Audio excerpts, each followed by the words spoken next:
Hi everybody, welcome back to my channel, and I'm so happy that you're here joining me for another story time tonight. And I hope everybody out there is having a wonderful long weekend. Happy Thanksgiving. And I this story that I want to share with you is not as scary as some others that I have shared and will share. So it's not really that much of a big deal, although it's not your typical everyday occurrence. These things don't happen to other people. Unfortunately, especially in the year after following my father's passing, they seem to happen to me nonstop. So, okay, let's just jump right into it. That's the only way to start. I This is again going to be a travel disaster story, although it wasn't. I wouldn't actually classify it as a total disaster. Um, I In the year following my father's passing, I went away quite a few times.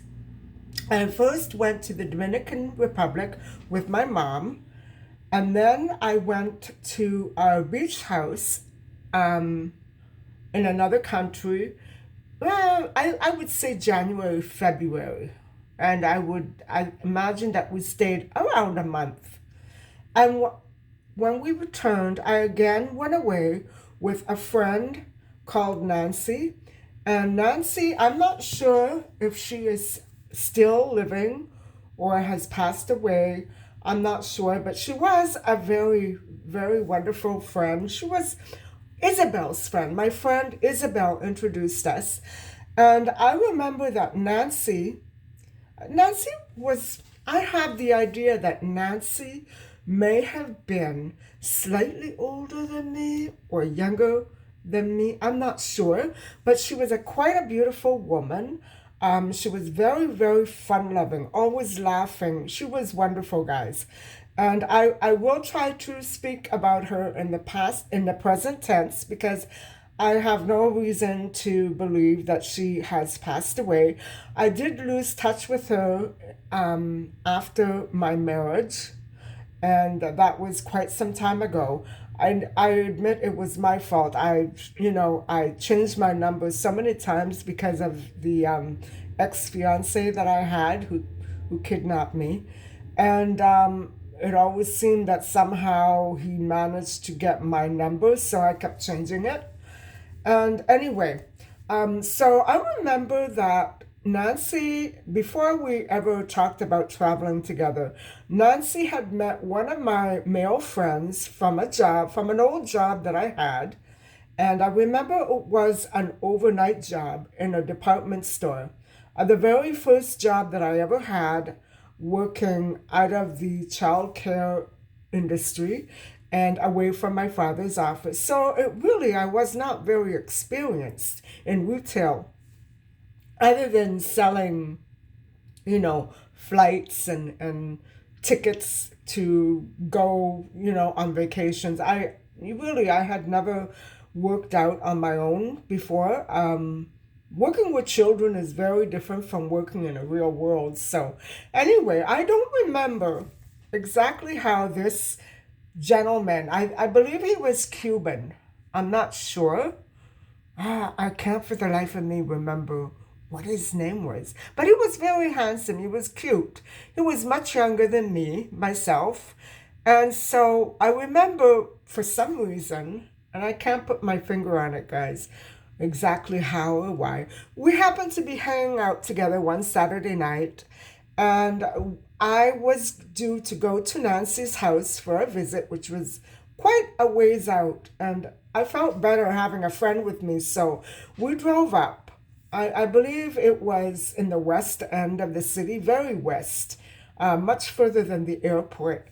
And so I remember introducing them. And Nancy actually was a divorced or separated female with grown children. So you're getting the idea of her age. And she was quite a beautiful woman with olive or dark. She always looked like she had a tan. She looked so much like Elizabeth Taylor, with big, bright blue eyes and deep black hair. She was very, very nice to everybody.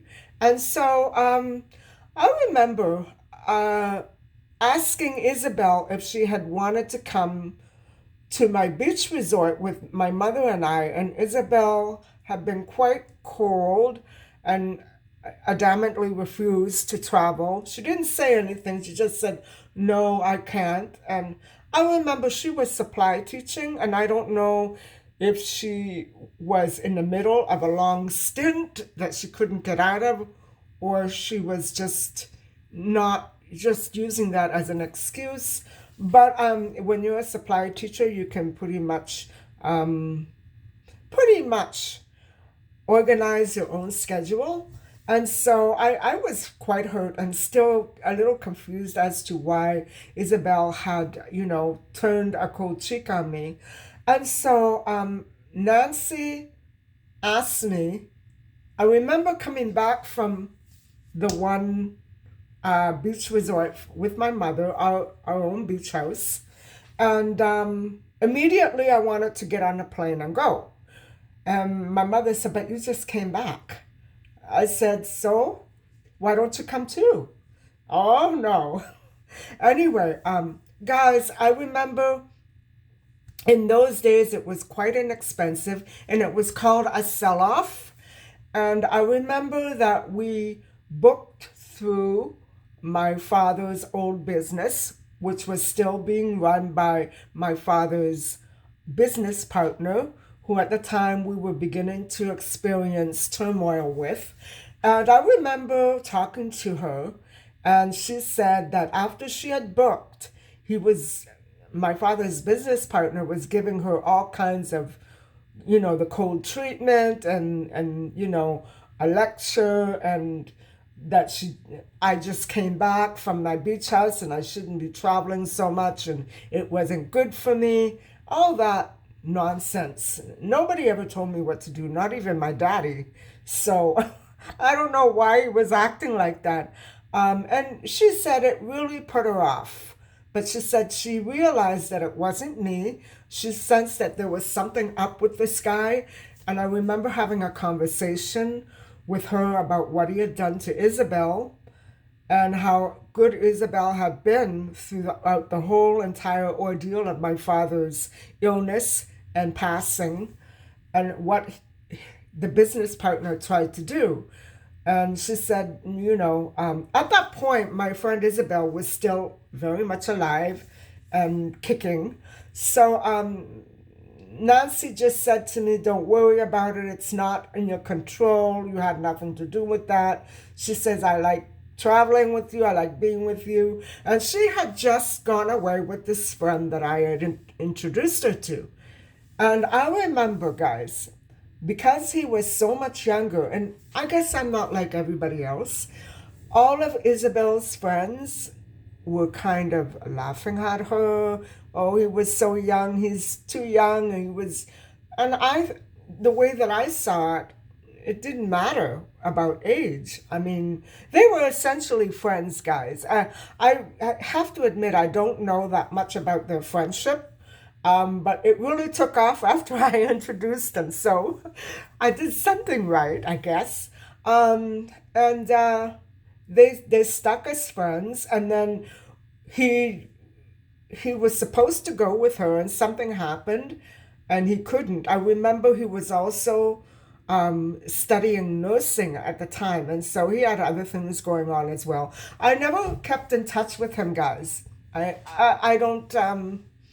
It was such a long time ago, and it was a very bad time for me in my life. I was still pretty upset over my father. So I'm remembering bits and pieces here and there, but I do remember this trip very, very well. And although I don't remember all of the days very clearly, I remember certain things that stuck out.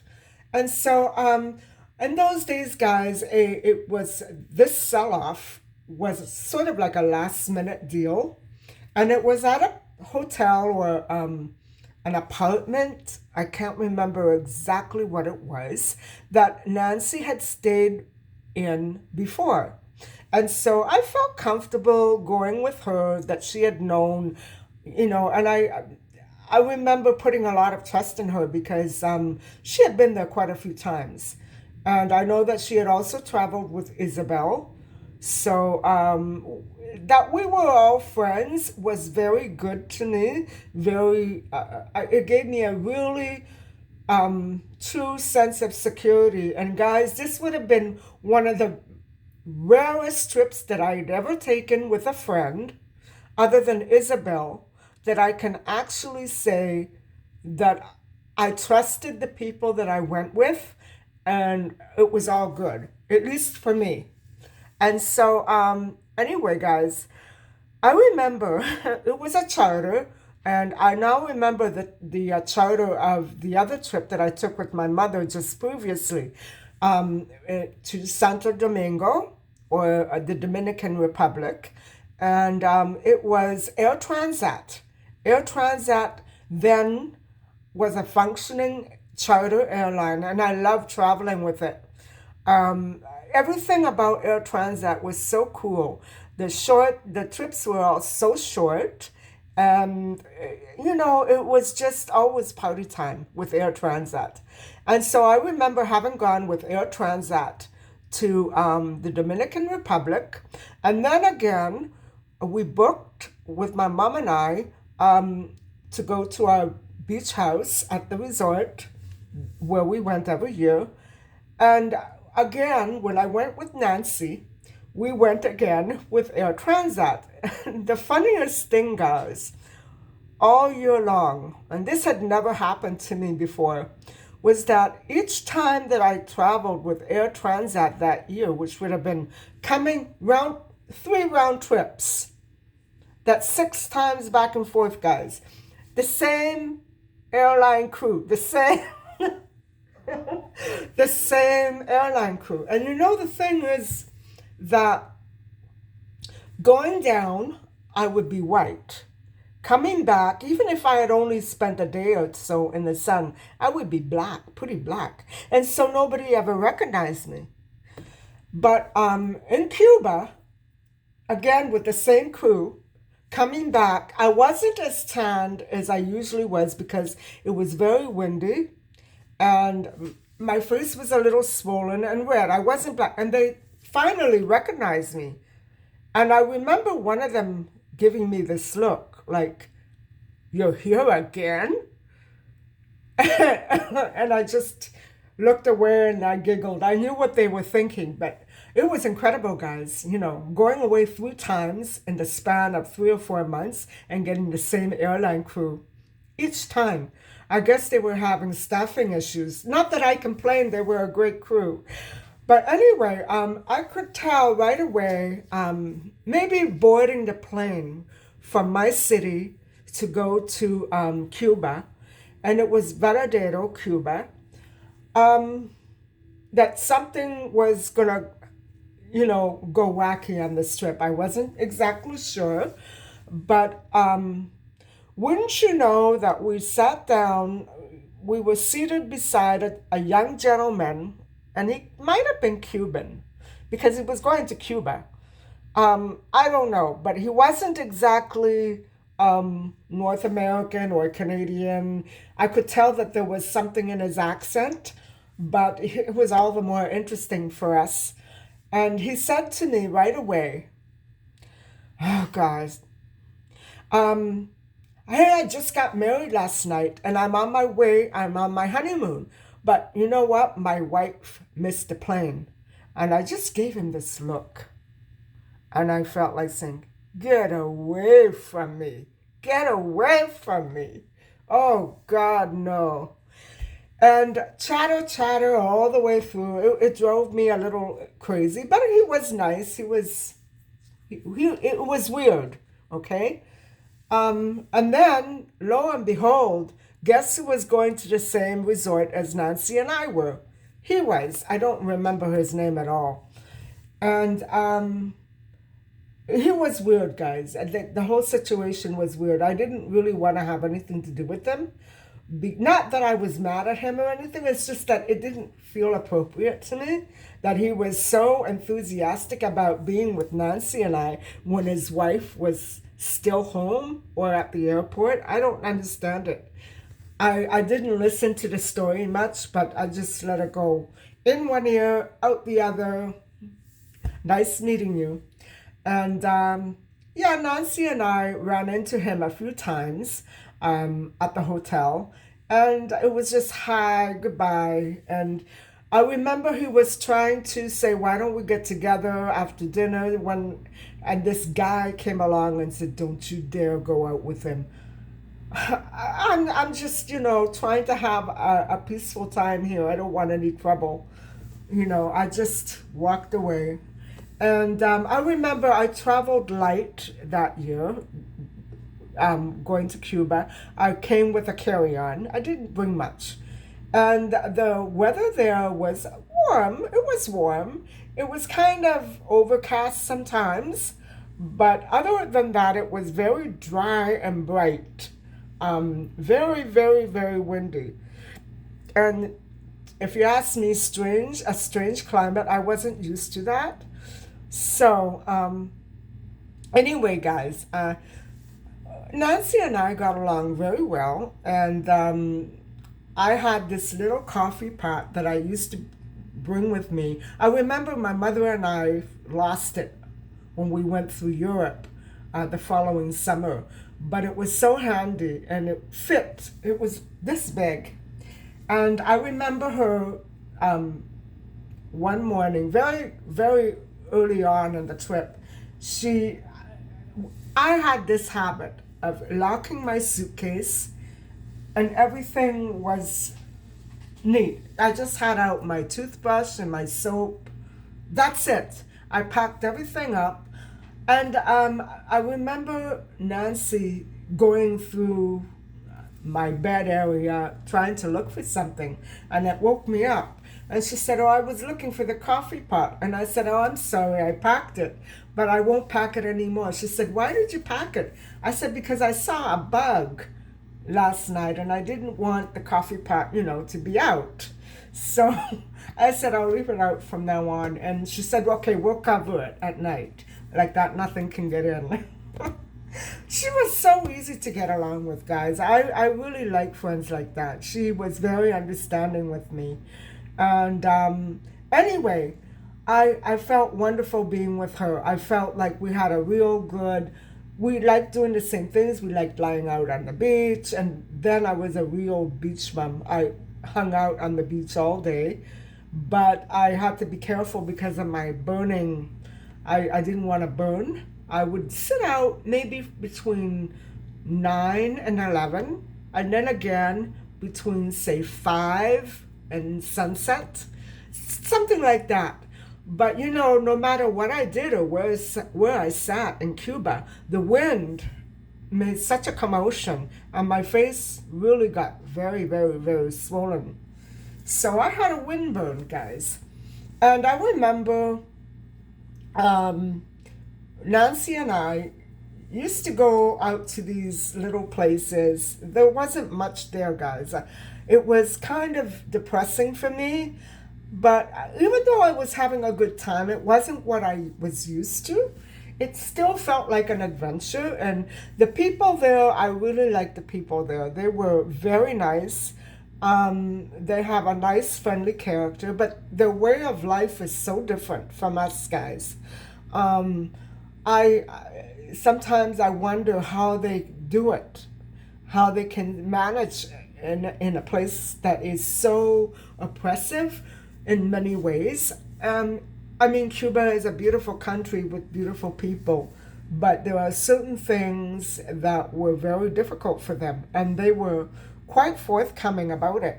So it wasn't my personal opinion because I had no clue as to what life would have been like in Cuba. I don't know anybody who's Cuban, but I do know that they were so warm and generous. And over there, if you wanted to go out and have dinner, the restaurants were so scarce. It was something to do with the government. And so people were constantly asking us to go and eat at their house. And I thought it was so wonderful. But yeah, Nancy and I did go out because, mainly because the restaurant near our hotel sold only three items: ham and cheese and toast, cheese and ham and toast, toast and ham and cheese. That's it, guys. So after having so many laughs over that, we got a little fed up and headed over to some of these nice people's homes, and where they treated us. Of course, some of them didn't want to be paid, but one of them actually went so way overboard, fishing and doing this and that. God, they were wonderful people. I mean, maybe because it was a business for them, but still, they had the heart for it. And you could tell that they really relied on tourism for their breaks. If it weren't for tourists, they probably would suffer. And I don't know, that was many years ago. And I'm told it's not as oppressive as it used to be, but things are still tough. They're not like here. So, anyway, during that trip, I remember that Nancy and I, oh, she was so nice, guys. She had friends here and there, and she was um, she was very much into the Cuban guys. I was basically still reeling from the beach house resort where my mom and I had just come from, where guys are very, very, very aggressive. They drive backwards just so they can have a conversation with you on the sidewalk. I couldn't handle that. And it was really bad the year that my father passed, because everybody had heard about it and they knew that my mom and I were on our own, and it made everything all the more worse. But, firmness was always a very essential thing for me whenever I was making friends of any gender down abroad. I always had to set guidelines and rules and make sure that they understood exactly where I was coming from. No, I'm not looking to get married. No, I don't want to get engaged. No, I don't want a boyfriend. Over and over again. And it got to be a little bit too much at times, especially in Cuba. Especially in Cuba because I wasn't very used to the way I didn't know, I didn't want to be rude. So I was nice. And a lot of people took that to mean that I was also interested in other things. And I guess what I'm trying to say is I think because it was a period where a lot of strange things at home had begun to happen to my mom and I. Weird things like my mother's car being repossessed by my father's business partner for no reason. Um, Strange phone calls. All of my friends, I used to have this address book where I kept all of my friends' phone numbers, and it went missing and it kept reappearing and going missing. Guys, it was something really weird was going on. I couldn't put my finger on it. I had a feeling it was something to do with my dad's business partner, but I couldn't be convinced that it was all him. He would have had no reason to do all that. Anyway, it was before my mother and I realized how dangerously, um, how dangerously careless my father's business partner had been becoming with our estate. So we were still in limbo. We were babies. We weren't sure what was going on. So I remember being very passive in Cuba. I remember being very sweet and, I'll go along with whatever you say, but only as far as Nancy was concerned. Not to make friends with all these other people that I didn't know and go off with them, because I know that there's nothing wrong with that, but at the time I was not feeling secure enough to do that. And I remember sitting in one or two nights because I was just, not, I didn't want to leave Nancy alone, and I wanted to make sure that she always had company. But one or two occasions she did say, "No, I'm going to go and hang out with my friend. If you're not up to it, don't worry." And she made sure, I made sure, like I didn't want to abandon her because she was so nice to me. And so I remember being kind of worn out on that trip. I guess I had just, been traveling a little too much, but the guys, my goodness, one night Nancy and I went out to dinner to that ham and cheese restaurant, and all of a sudden, guys, I remember Nancy had gotten up to go maybe to the ladies' room or something. These two guys, they were beautiful guys, long blondish hair. I felt myself being picked up off my chair and carried out the restaurant by these two gorgeous, really tall guys. And I said, "What the heck? My friend is still in there. What are you doing? You're kidnapping me."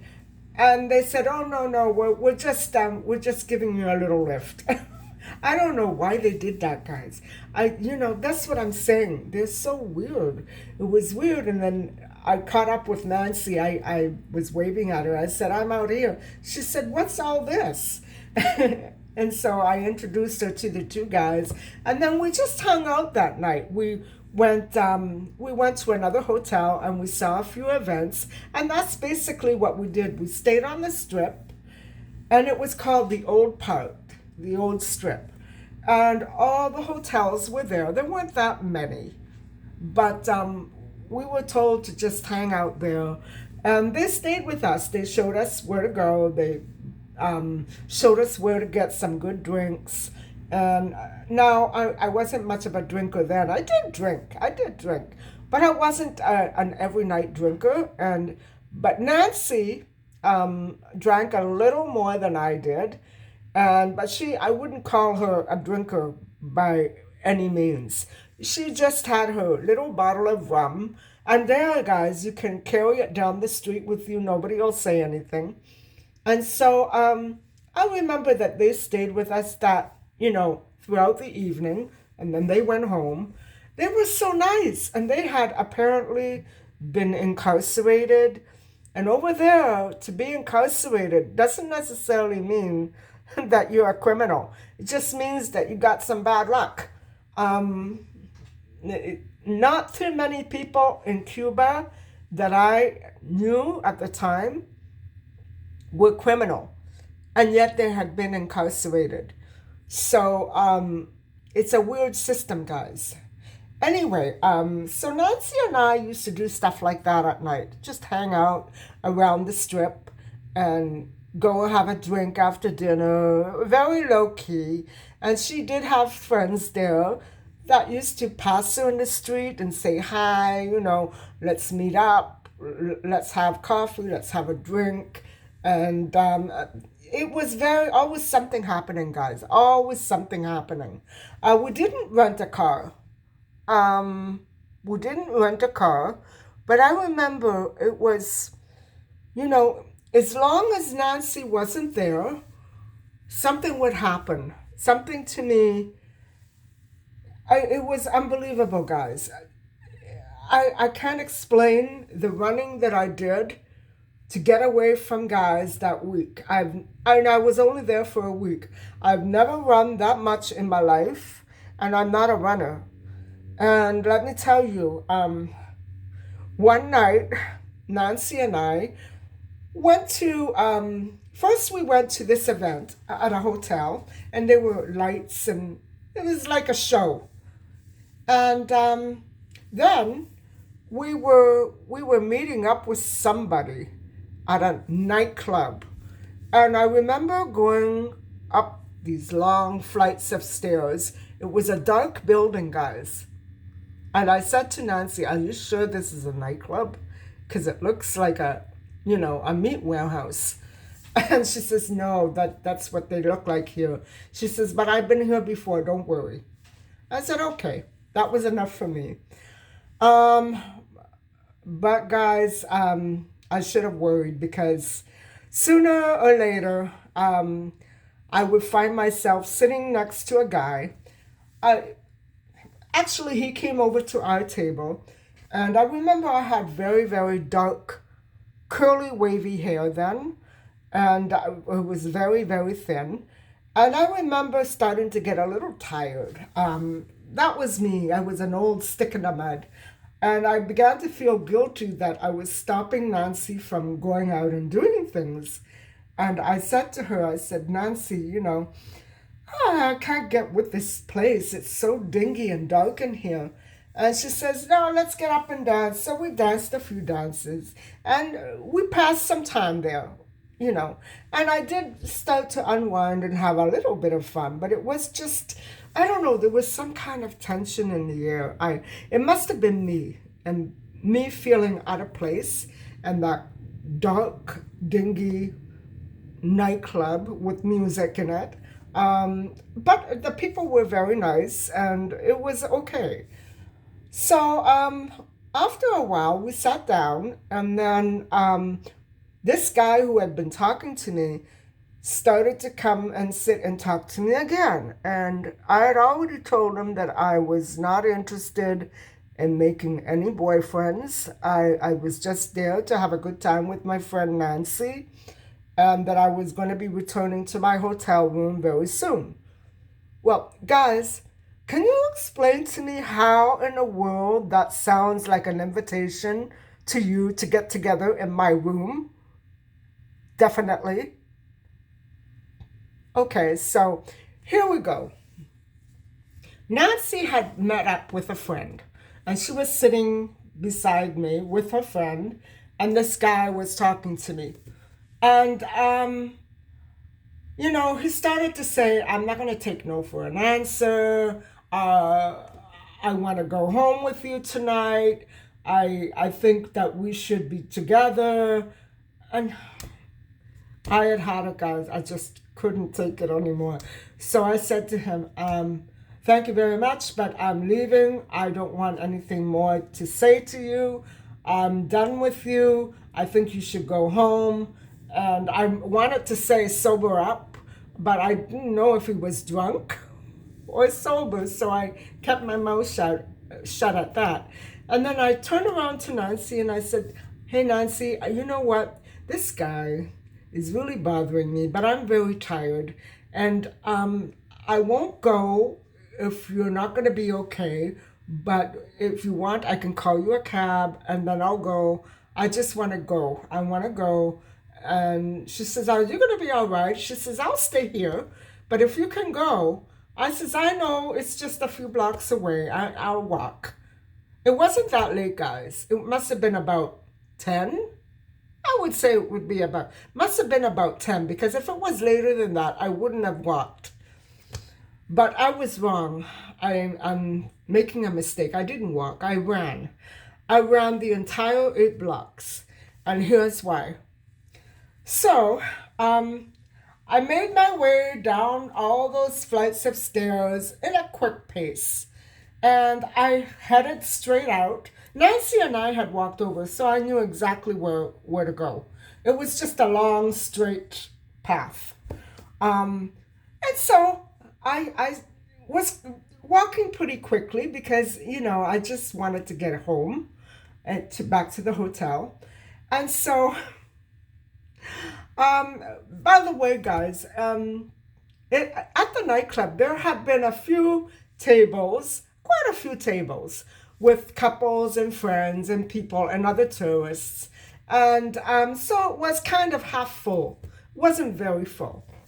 And I remember when I went down those stairs, I went at a very high pace because I didn't want him to see exactly when I was going. I think I tried to detour my way around the bar and through the washroom and then try to lose him.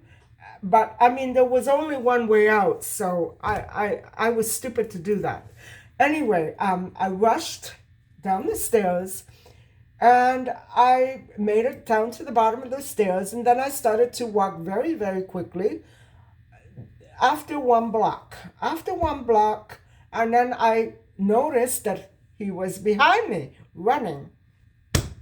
So I started to run. And you know what? I ran and I ran and I didn't stop running until I got to the hotel. And then there were a few little steps to go up.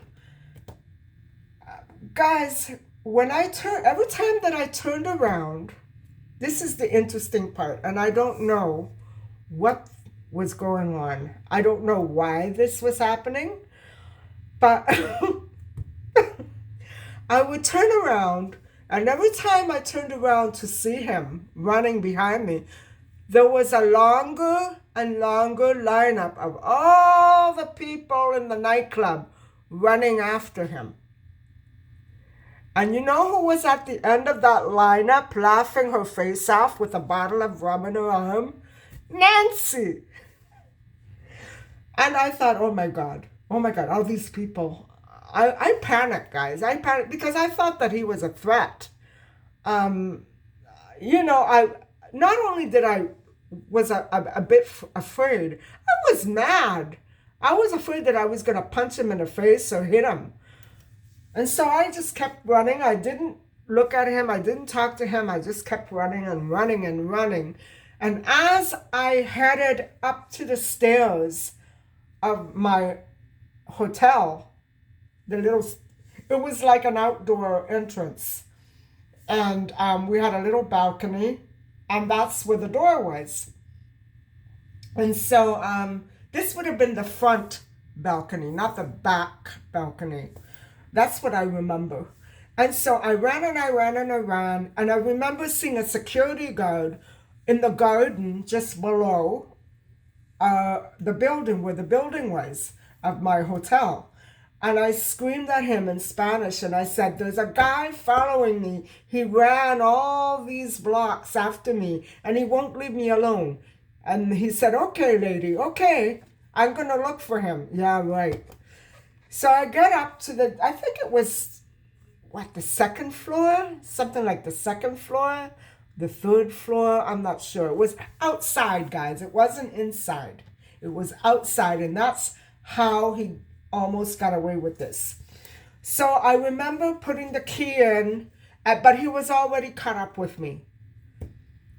And I could hear Nancy way back laughing. I could still hear her laughing, and at that moment I was very irritated.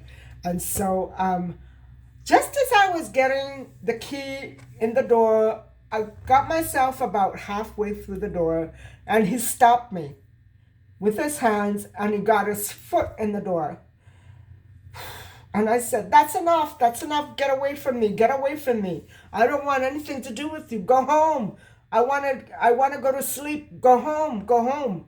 And I was pushing. I couldn't do it, guys. I couldn't push him out the door. But he was half in and half out. And I tried for the life of me. I couldn't get that bolt, that bolt, because he was straining against the door, even though he wasn't all the way in. He was straining and he was preventing me from turning that bolt. And so I screamed, and then I heard the guard coming up. And I just pushed the door, and I locked it, and I looked out the window, and there I saw the security guard. He arrested him. Well, he called the police, and I saw the police coming with handcuffs. They arrested him, and I felt so bad. They don't mess around over there. And I thought, that guy must have been crazy. Why would he do such a thing like that? And there was Nancy. I saw her in the window laughing with her bottle of rum, laughing. And I thought, oh my God, this is a night I'm never going to forget. What a scare that I had, guys. And I felt so bad that he got into trouble. But I mean, you don't break into a female's room because you have something to say to her. I wanted nothing more to do with his plans. No, I don't want anything to do with you. Goodbye. And that's it. I'm not here for that. I'm just here to have a nice, relaxing rest and go away. I told him that my father had just passed away. I shouldn't have done that. And he wouldn't take no for an answer, guys. So he chased me all the way back to the hotel for 8 blocks. That was a long block. That was a long 8 blocks, though. That was a big, long strip. And I don't understand for the life of me what he hoped to accomplish by doing that to me. I mean, that is so aggressive and overbearing. He's going to have a hard time. I'm sure that he probably had a girlfriend somewhere, but he would have been the type of person that would have probably had a hard time dating if he was that overbearing all the time. Anyway, guys, all I can say is that nobody believed my story, but Nancy vouched for me because I can honestly say that she witnessed the whole thing and laughed her face off through it. And I always meant to get in touch with her. I've been trying to look for her and I can't. And Nancy, if you're out there, um, thank you for your support that night. I know it was funny, but at the time I was so scared and I was so upset. I was mad. And I wish I could get together with her and talk about all these old memories. But I don't know where she went, guys. I know there's no obituary for her online. So I'm just hoping that she's out there, maybe listening to this and having another good laugh, as I'm sure she would if she did.